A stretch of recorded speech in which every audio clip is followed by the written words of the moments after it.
Hi, folks. This is Mark Smith and Vernon Billups with Family Tree Counseling and Family Tree Life Coaches.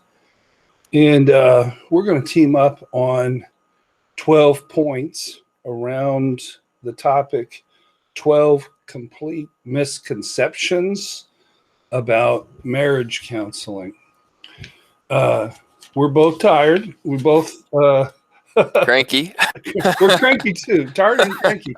But we figure if we get talking about good material, we'll preach ourselves happy in just a little bit there. So we're going to bring it to you. What we're going to do is I'm going to share one, and then Vernon's going to share one. We'll just go through the list of 12. So first one I'm going to talk about is a lot of times people try to get the very cheapest deal for their marriage counseling. Like they'll go through their insurance. They want a $30 copay. They don't want Mark Smith's fee of $200. They want the $30. And, it makes sense in a lot of ways. I'd rather pay $30 than $200.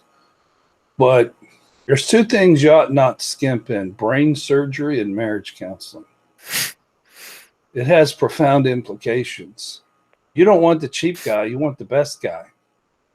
The good news for you folks is you have a rising star here at Family Tree where you can get a darn good deal.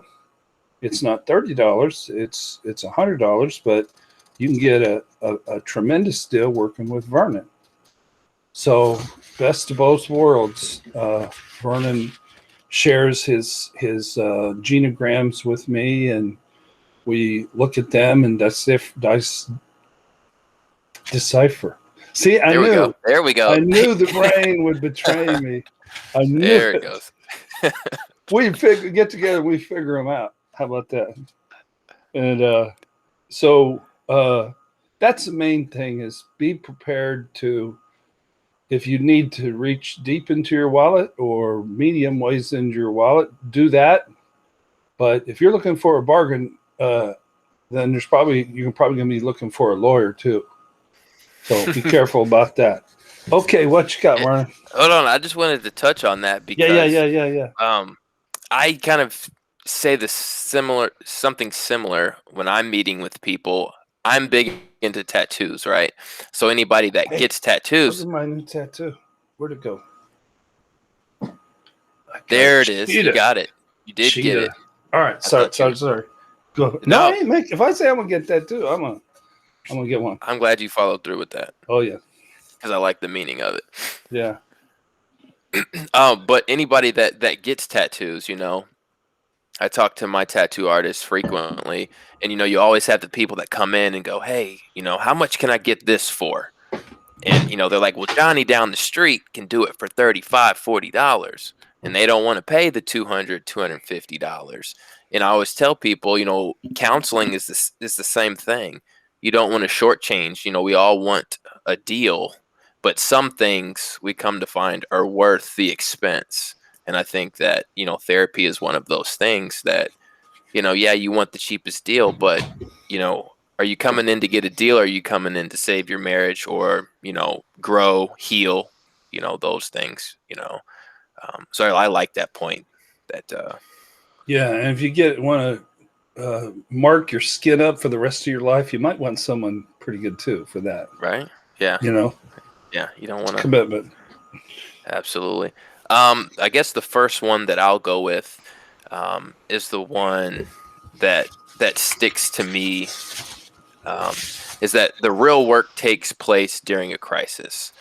I feel like, a lot of clients or potential clients will reach out during a crisis, right? Things couldn't get any worse, from their perspective, and they're reaching out to therapy in efforts that, things that have been building up or things that have been created over months or years can now be fixed with 30 minutes or an hour of talking with somebody who just met you.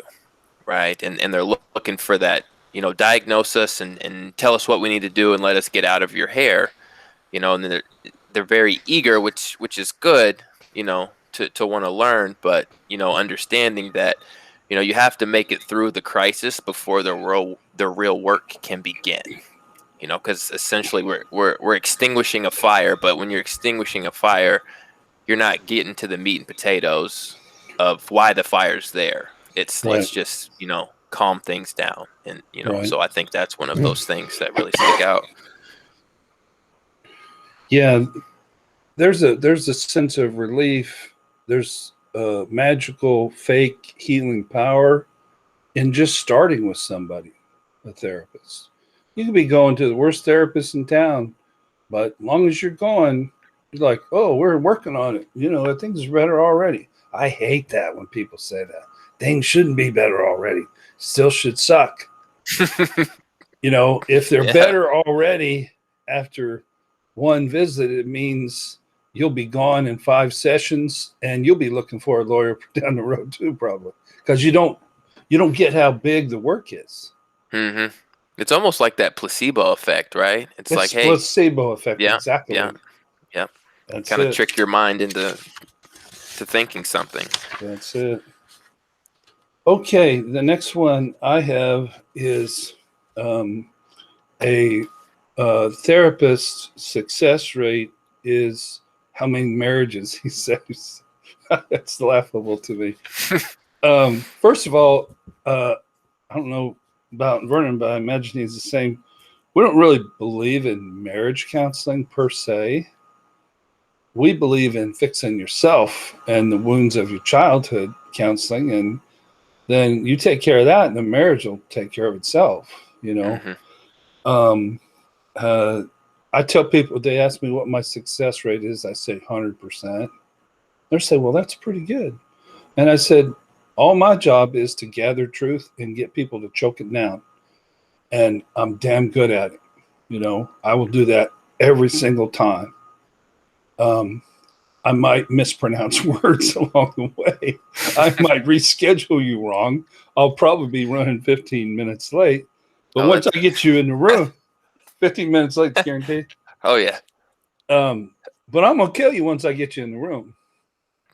So there's 5 things that people need to have if they're going to have success. Because I tell people, hey, the couple before you, they saw Jesus. And I know the one after you is going to. If you ain't seeing Jesus, the problem ain't me. I'm a guide in that direction. So I go through and I'll grade 5 things for both the husband. I'll put the husband's initial, the wife's initial, and we do A, B, C, D, F. How motivated are you? How teachable are you? Oh, Tommy's got F. That's an issue. Mm-hmm. How much or how good are you at showing healthy, non-reactive pain? How much do you trust this process? And how good are you at following through with your homework? You get A's and B's, you'll see Jesus every week.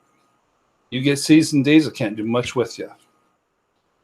Because maybe you're not ready for something. Something's got you stuck. And, I can only throw my fastball, that's as good as I can do. If there's a reason that maybe it's somebody seeing somebody on the side, or maybe somebody has a lot of shame, or I don't know what, but I just keep throwing fastballs. And, I would say 80% of the people I do an assessment and totally buy in, to some degree or another, enough to make them come back next week. Right. But for some people, it's like the most important 2 hours of their lives, because it shifts their paradigm so profoundly. So the other 20%, I don't consider failure. I consider it, what salesman closes every deal they go out and try to. Yeah. What pitcher wins every game? Did Michael Jordan hit every winning shot he took? No, he missed most of them. That ain't failure. That's just imperfection, but it's not failure. Mike Jordan still hit a lot of game-winning shots. I'd give him the ball. Mm-hmm. So what's your next one? Or do you have anything to commentate on that one? No, I think you covered that. As you were kind of explaining things, I was refraining from commenting because it could easily take us down a whole path, and we'd be sitting Oh, here for hours, just on different things, um, that you mentioned. I think you could make a video for each one of these in a way. each one of. Oh yeah, Yeah, absolutely. yeah. The next one that I had, and I found myself struggling on how to kind of explain it, but the therapist is my cheerleader, right? And from that, I take away something that you constantly share with me, and that is to comfort the disturbed and disturb the comfortable. And I remember the first time you shared that with me, it didn't really make sense. I mean, I understood, what the words meant, but it didn't really sink in. And just over time, over this last year, I find myself applying that, because I think that the role of the therapist is going to be different, for each individual. But I don't think that means, the therapist's job is to be the cheerleader, right? And to cheer on one person and go, yeah, you know what? Johnny is acting up. He is way out of line. Let's tag team against him. And I think that shifts into one of your six that I won't share now. I'll keep it. Yeah. But I think that's I'm kind gonna of what. get there. Yeah, yeah, yeah. So I don't want to go too far down that hole because I think that you're going to bring up a good point on kind of where that leads. Um. This is one of those things that really bothers me, and there's a saying for it, and my brain isn't working right. Sticks in your craw, or there's another saying for it. Pet peeve. See, I'm brilliant. I came up with it. I could say pet peeve. This is one of my pet peeves. People think if you work with an individual that you adopted them. I didn't adopt them. I just worked with them for a little bit. I'm not on their side. I'm on the side of truth. So they think, well, you worked with Mr. Jones, so you can't work with them as a couple. Bullshit. Of course you can. If you're a professional, if you're unbiased, and if you're on the side of truth and not a full-time cheerleader, I try to explain to people, I'm not on your side. Don't for once think I'm on the side of truth. That's it. Yeah. So. No, I have to agree with that because I'll get feedback from different individuals, and to your point, they'll make that, if you can't meet with them individually, if you meet with them a couple, you can't do it individually, and vice versa. And to your point, like you said, I'm not on your side. Now, sometimes somebody will have really good insight, and it is important as a therapist to acknowledge that. And I think sometimes that comes off as, you siding with them, or because you had a individual session together that, you were scheming, for the couple session. I do try to, if I do meet with somebody individually, I do try to even it up, Hmm. just because I want to see the dynamic. But people act like you can't even work with them to begin with because you're automatically prone to be biased. Not the truth. That's a myth. Hmm. Yeah. Okay, am I up? You're up. Okay. Where am I going to go here? Here's one. The goal is saving the marriage. I love that one. And my goal has never been to save a single marriage in 34 years. My goal is to figure somebody out, to gather as much truth as I can about them, and to explain it to them in a compelling fashion to where it changes how they think. And if I can do that with both parties, at the end of their feedback session, they're sitting there stunned. They're like, oh, we done make it to the major league now. Those other three therapists, were cotton candy, but this boy, he done brought it, and he explained who we are and where we came from, and why we are the way we are. And I found out my spouse ain't my problem. My childhood's my problem. So why am I so ready to get rid of my spouse? It really changes everything. So the goal is to shift somebody's paradigm and to teach them the truth about themselves and about their partner. I'd like to see every marriage saved, frankly. There's a few that were so conflictual. I was praying for their demise. But that's pretty rare. That's with unteachable, unworkable people. I would like to see every marriage saved, and I'll bet our practice probably, saves a higher percentage than most practices do, because we're working on the right thing. How the hell you gonna fix, save marriages if you're trying to save marriages and you don't work on the problem? That's like somebody has lung cancer and you cut their liver out. You missed the point. Mm-hmm. You might as well stick with his lungs if he's got lung cancer, But that's one that is a myth for sure. Yeah. No, I would have to agree. Family systems, right? The Bowenian approach. There's so many out there, right? And people will argue the approach that they like to use.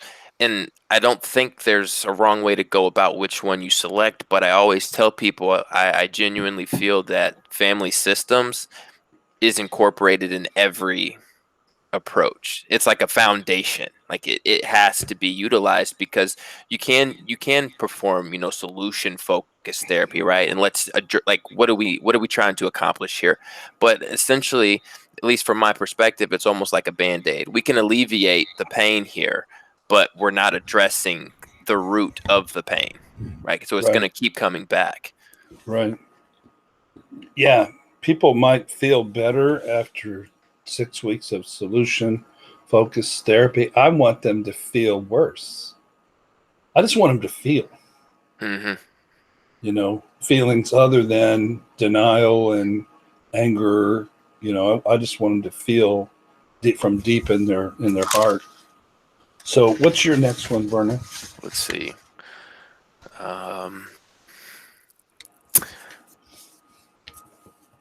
Okay, here we go. Therapy is only for those headed for divorce.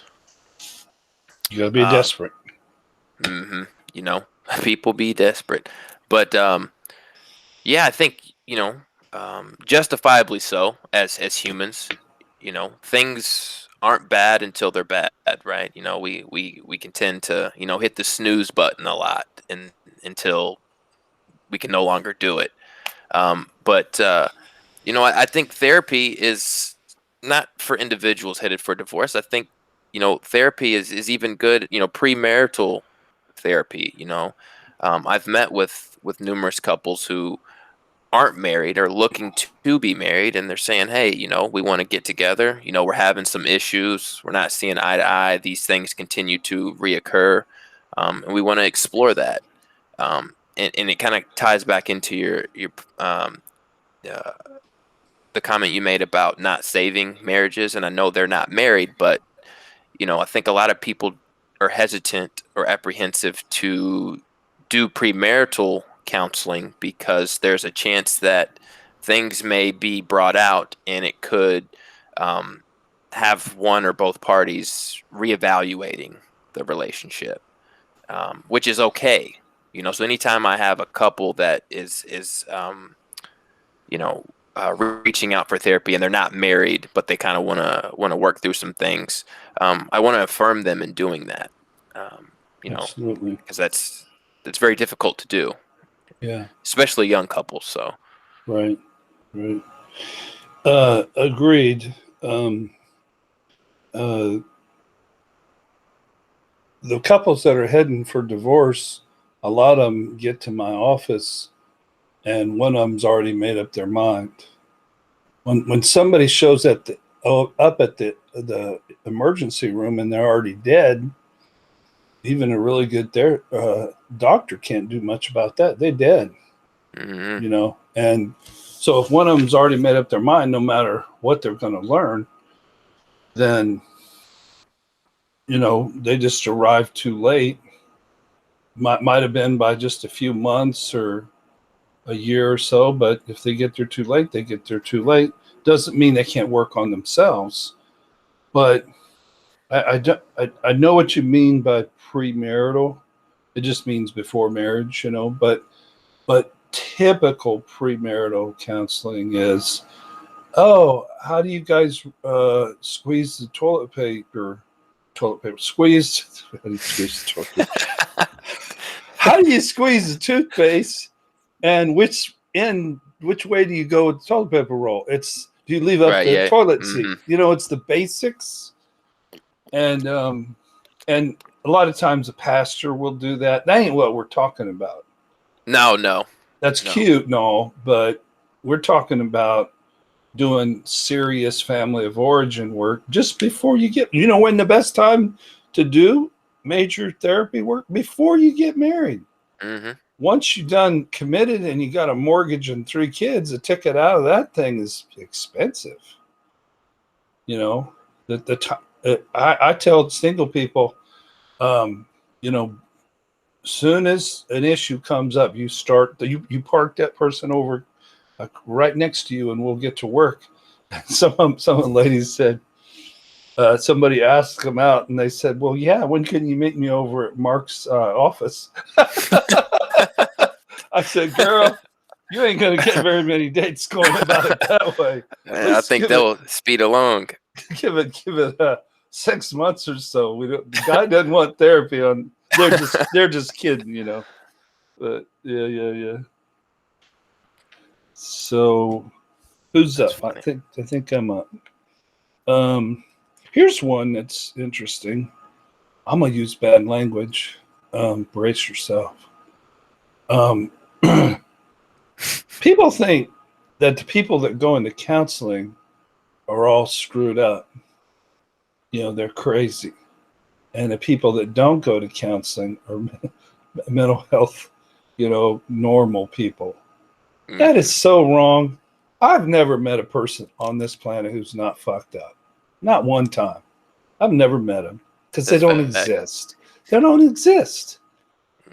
If I got to do a family tree on everybody you know, I'd come with all kind horse thieves and scallywags and their family background. They've got some stuff.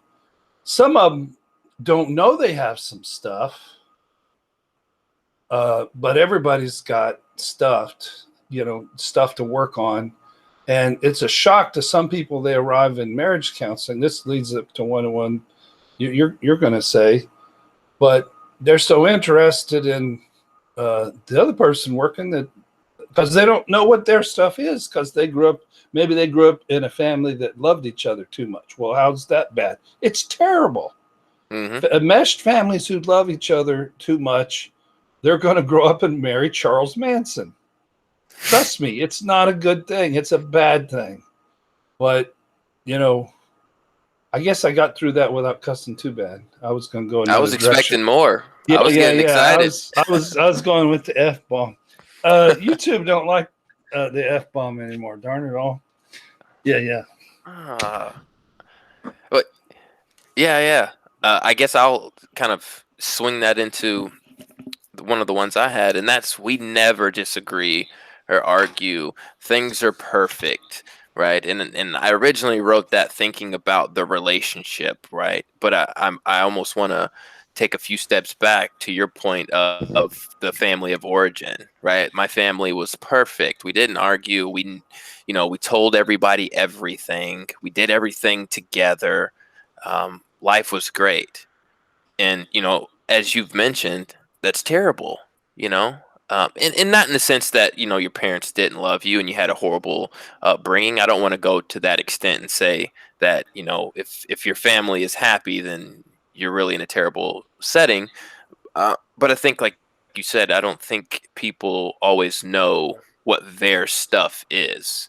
And, you know, understanding what enmeshment is and what that actually looks like, right? It can be that, I don't want to trip over my words and say something that can get misconstrued, but almost just like that false love, you know, is kind of how I see it, and being raised in that enmeshed family does have an impact when you are pinging or courting, dating, etc.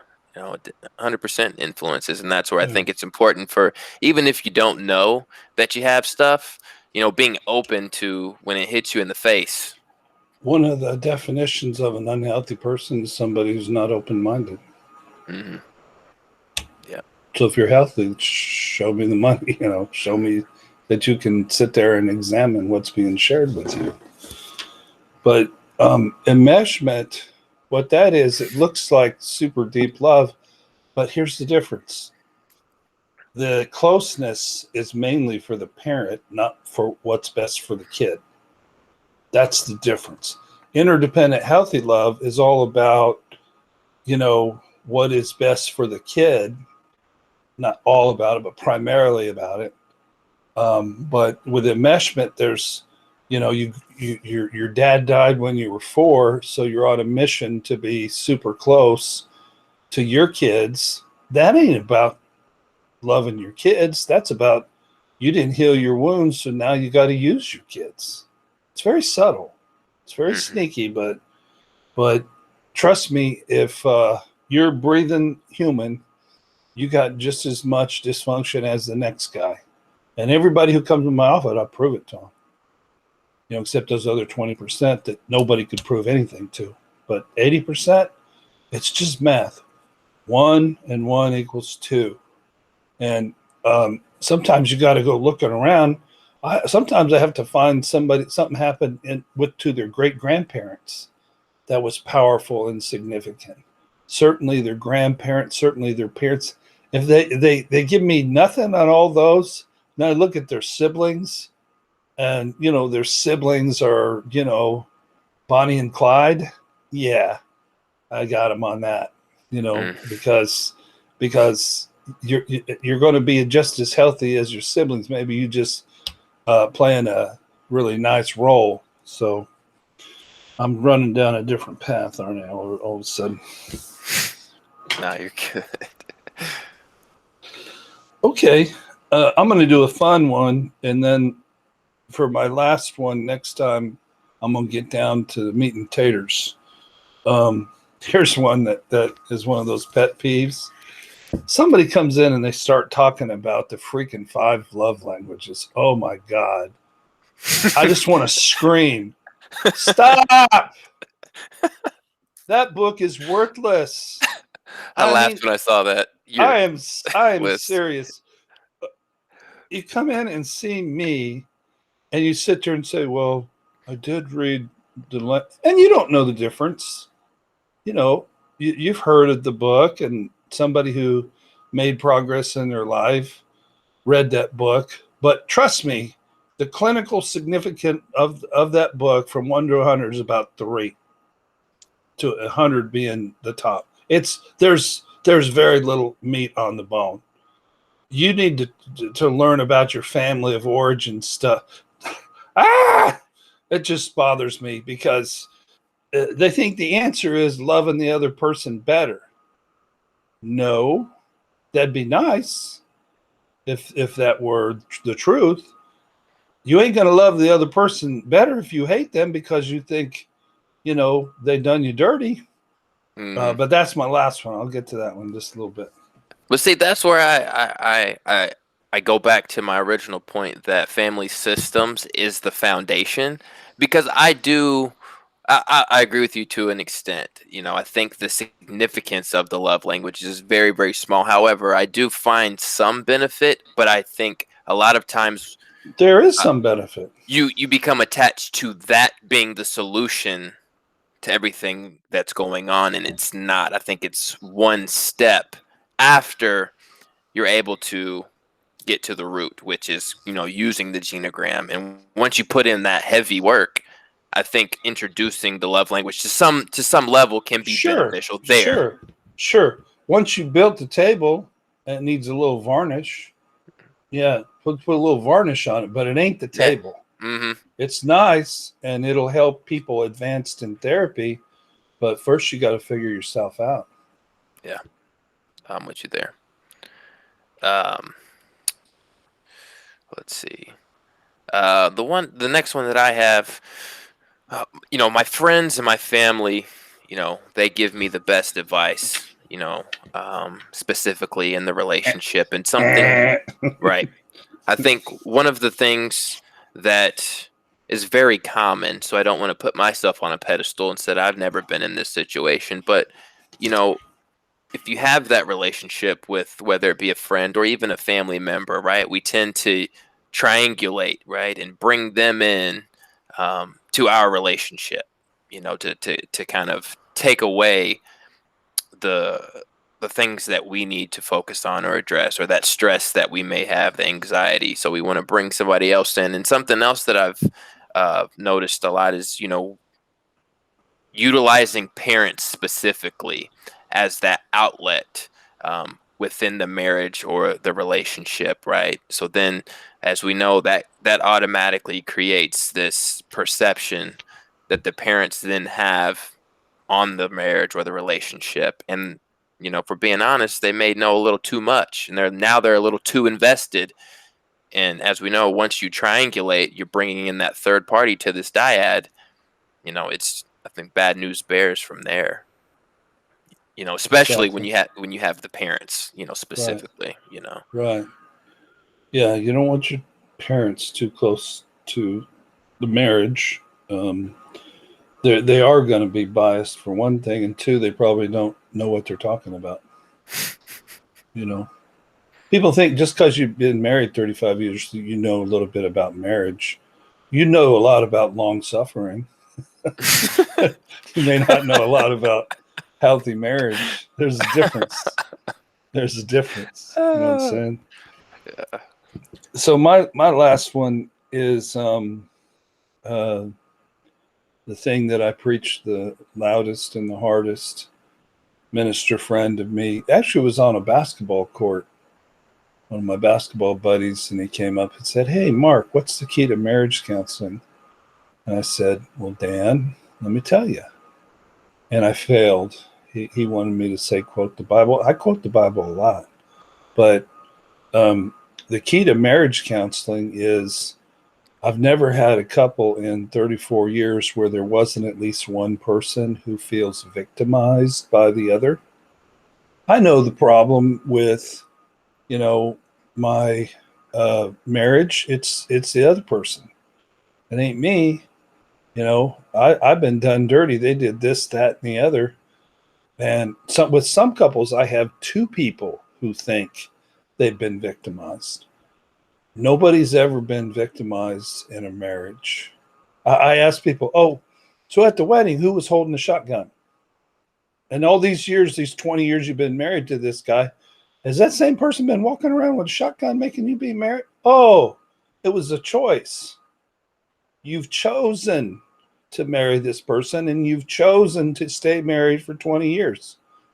Nobody victimized you. You just made a choice, But I come at it from a lot of different directions. But I tell people I only know one thing and I only got one skill. The thing I know is you married your childhood.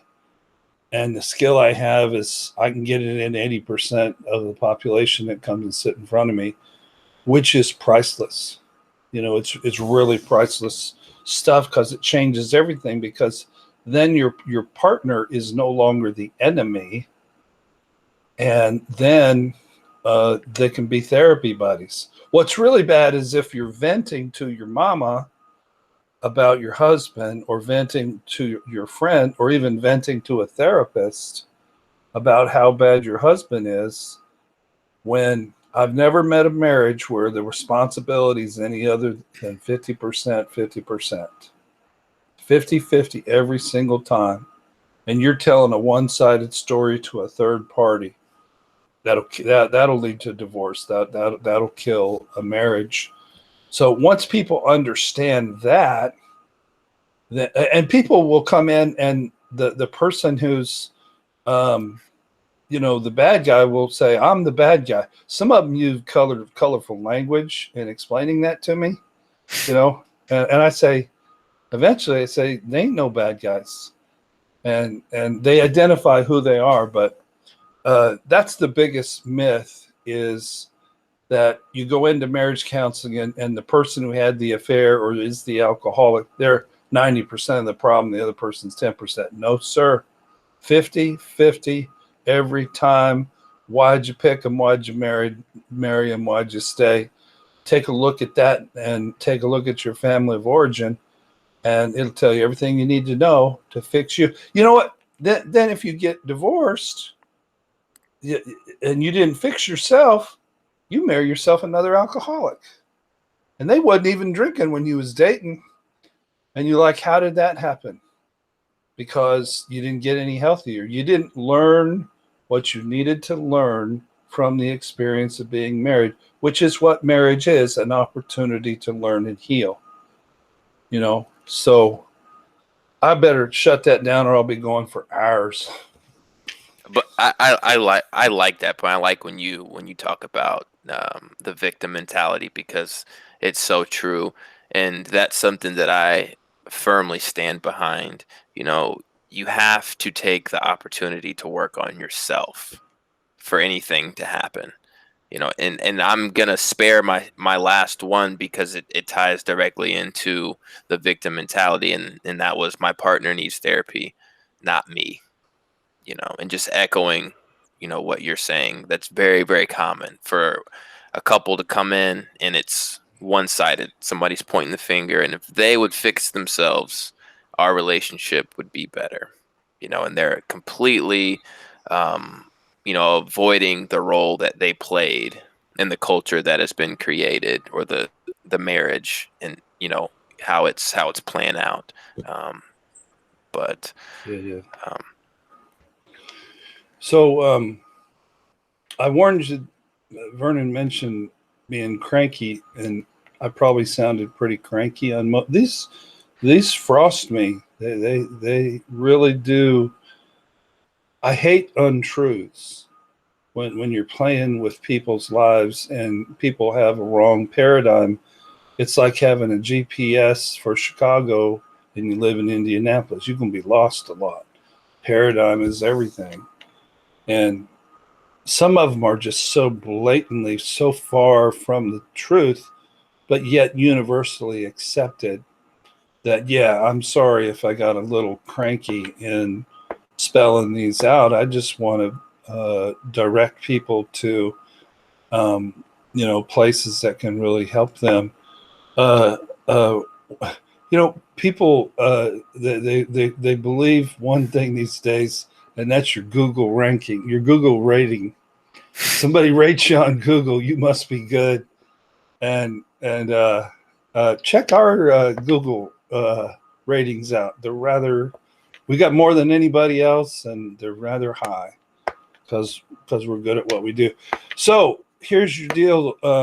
You can come in and see me. I hope you don't. Pay me $200. I'm old. I'm 62. I'm almost 60. I ain't 262 yet. And I'm ready to sort of throttle down. I'd be glad to see you if you want to pay that kind of money, and if you think I might be a better match, that's fine. But I'd rather you see Vernon and for $100, and I'll be helping with the case, and he's very talented in his own right, and I think you'll be very pleased. All these things that we talked about, we both believe in every 12 of these thoughts or paradigms. So I would really recommend that you reach out to him, and he'll be able to help you. Yeah. No, thank you, Mark. Yeah, I tell everybody that, even if they're on the fence of therapy in general, or even just with me, just give me the 4 sessions. I always use the the analogy. Like, I'm not a chiropractor. I'm not going to say, hey, you need to come in for 10 sessions and pay me $1,000 and your problems will be fixed. But, sticking it out for those 4 sessions, whether it's a crisis or not, let's dive into this genogram, and I can guarantee that there will be something, if I don't wow your socks off, there's still going to be some information there that is going to be really, really important for you as you progress through therapy, even if you decide to leave me after those 4 sessions, Right. But just leaving you with that thought. So yeah, the 4 session, 3 of them, we just ask a lot of questions mainly, and we create this genogram. I probably shouldn't show one because cameras are so good you might recognize somebody Zoom I in. won't show it, but we spend 3 hours studying you. And then the 4th, or if it's just hours, we might spend 2 hours studying you and 2 hours giving feedback. I usually want to get 4.5 hours from people, where that last one I get a little extra half hour to say everything. But if they're really ready to work, you will blow their socks off, because it's just based in stuff that's true. Right. Yeah. Okay, it's late, and Vernon probably needs to get some sleep. I took 2 long naps today. I'm just waking up. Old man's shutting down. I guess. Okay, everybody, thank you for watching today. We appreciate it, and God bless. Take care. How do you turn the button off? I probably got to go over here. Technical. Stop recording. I tried to hit the button. It didn't turn off. You got to keep all that in there. We're still rolling. I'm just trying to make Vernon laugh. That's all. It's not that I don't know how to do it.